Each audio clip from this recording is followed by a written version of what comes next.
Hey guys, it's Karen, and I am back, and I'm so excited because I have a very special guest with me, a friend, a former, not, I'm former, a fellow coach. Erica's here to talk a little bit about her specialty, which when we got to talking and I learned what she did, I knew that this is somebody that I needed in my life because she's all about the mother-daughter relationship. And having two girls of my own, I realized that a relationship can be amazing and it can be a little challenging at times. And I know through my own journey being a daughter to a mother, I know that our relationship has changed with my own mother throughout the years. And so it is such an amazing dynamic. And I'm really excited for you to come on and share. We've been talking about a couple little things, but I'm going to let Erica take over. And you want to tell us a little bit about yourself, what you do, and how do you help this crazy combination of these two amazing women that we have, in our lives. I'll let you take it on over. Yeah. Of course, yes. So my name is Erica Thomas. I'm a certified mother-daughter coach. I'm also a licensed therapist. I do have a private practice here in Liberty Hill. So, and it's, practice I've had now for 3 years. I am a licensed therapist of over 19 years. So I've worked with a lot of women in my life and, kind of segueing into my specialty of mother-daughter relationships. One of the reasons why I went into this profession is not only my own mother-daughter story, but I also have found that in working with women, when they come to me, they feel stuck with life. And what I often found is that there is a component of them having a complicated mother-daughter relationship. So I started to get really curious with that. And, not only that, but just knowing my own mother-daughter history. And yes, the mother-daughter relationship is a force. And working with other therapists, it's a relationship that frankly they don't want to touch because it is such a force. But at the same time, it is such an important relationship for women.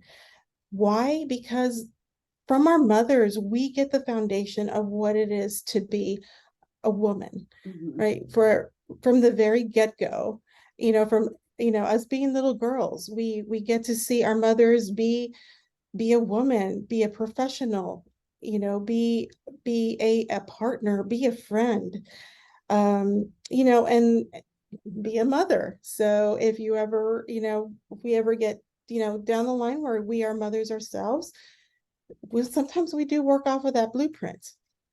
So over time, we tend to evolve and we tend to take on our own way of being a woman and being a mother and all these roles.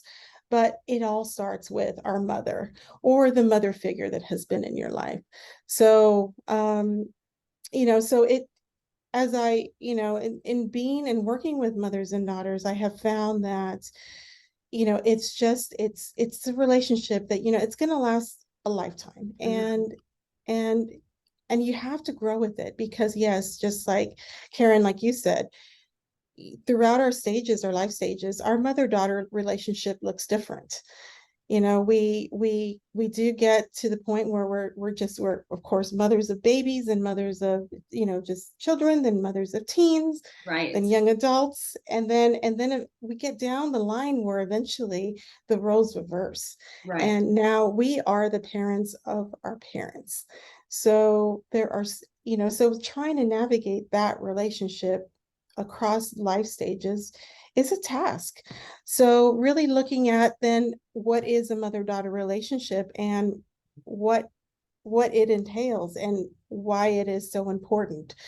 Well, So I'm going to jump in real yeah, quick and I'm going to let you yeah, continue. But I was going to say, when you said it really shapes who we are, whether you had an amazing upbringing, you had this wonderful, loving, caring mom, or you had something that might be, classified or defined as more of a toxic relationship.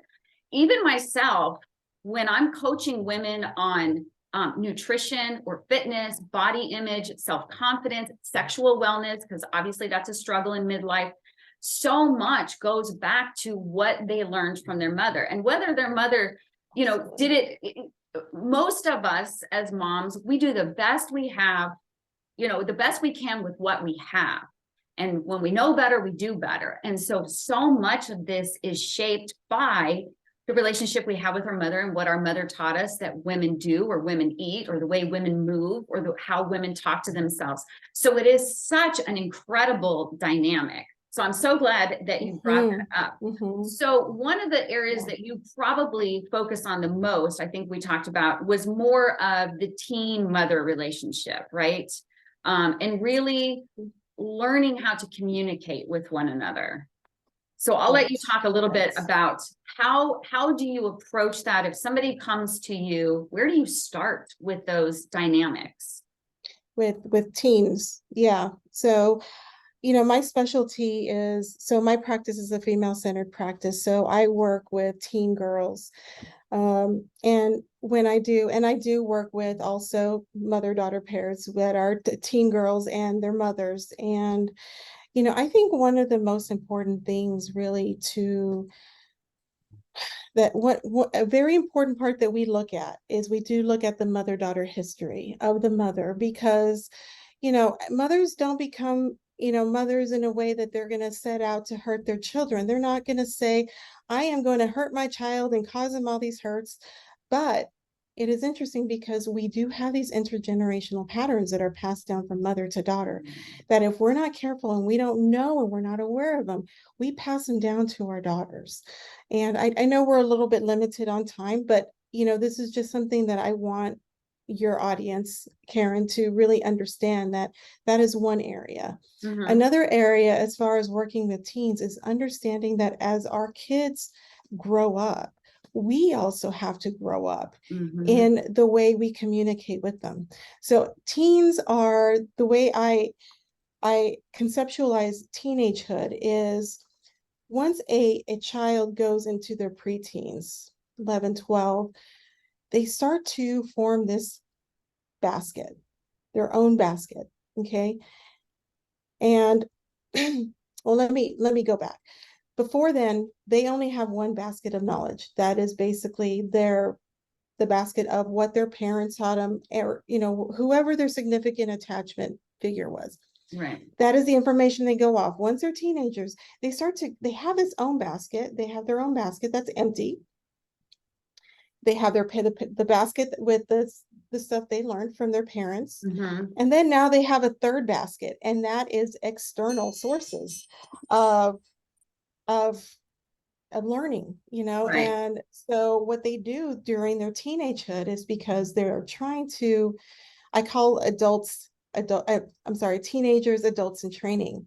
Basically what they're doing, right? They're finding themselves. They're trying to figure out what works. So what do? They start cherry picking. I'm going to take this, what my parents taught me, and then I'm going to take this from what I learned from my teacher, or from what I learned from a friend, or sometimes, unfortunately, what I learned from social media. Right? So a whole bunch of things. And then as they go through their teenagehood, and then we kind of do this throughout our lives, but in teenagehood, it is just so much more pronounced. They start to cherry pick from this basket and this basket to put it into their basket. And then as they go on, they're like, what my parents taught me really just kind of doesn't work. So I'm going to put that over here. I'll take another thing, see if that works. This is what they do. Right. So one thing that, I tell parents about this is that, and I say this because when you are communicating with your teen, one thing that is important to understand is that the conversations, unless it is they're in imminent danger and safety, right, conversations become two-way. A lot of parents don't understand that.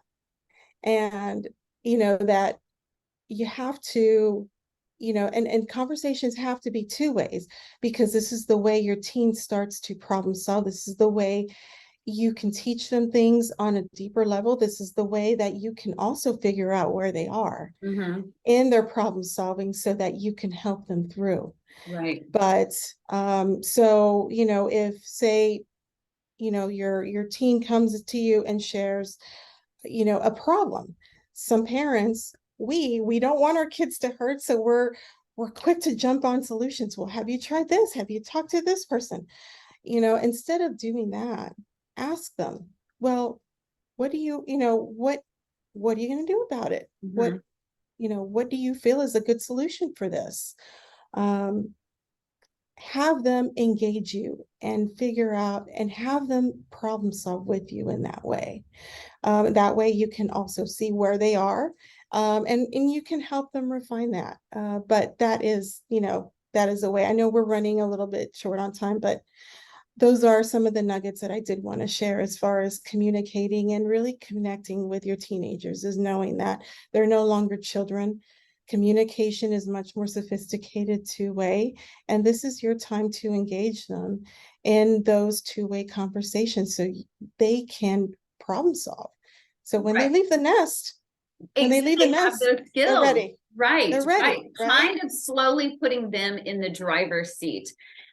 There's Yeah. so many dynamics, and I know personally, I'm hitting all of those dynamics that are very specific to women in midlife, women in this stage. I've got the teen. So not only, is she going through her change, I'm going through Mm, my change. So we have that. I have an older child that, is still trying to figure out life. So we're dealing with launching these, young adults. mm, And then I have aging parents that I can see are starting to need a little more guidance, support, and direction from me, kind of putting me in their driver's seat, which has been challenging. So I yeah. there's so much, and I'm so glad that you're able to really cover all of those elements and these different types of relationships. So I'm going to go ahead, Absolutely. because I know we're running out of time. Those of you that are interested to learn a little bit more about what Erica does and how Erica can help you and your relationships, whether it's a relationship that you are the mother that you're having that role as the mother, or maybe you're in the other where you're still in that child relationship and you're still trying to have, a better relationship with your own mother. And so it could be it could be a little role reversal there. I'm going to share all of Erica's information so that you can email her, you can look at her website, you can contact her if you want to get a little bit more about what she does. She is local, which for those of you that are here with us, that makes it so nice. Do you do Yeah, virtual appointments though for people that are I out of do. the area? I, Okay. I Okay. do. Yes, I do Okay. virtual appointments as well. Yes, That's perfect. absolutely. So I will Yeah. share all of everything that they need to get a hold of you. And I'm so glad that you were here. I could literally talk to you Uh, for an hour plus about this topic, but I appreciate you popping in and sharing your time with us. And again, we will share all that contact information so that if you want to get a hold of Erica, that you can do that. All right, guys, absolutely. until we meet again, I'll be back. Otherwise, have a great day. And that is it. Bye, Thank y'all. you all. Bye-bye.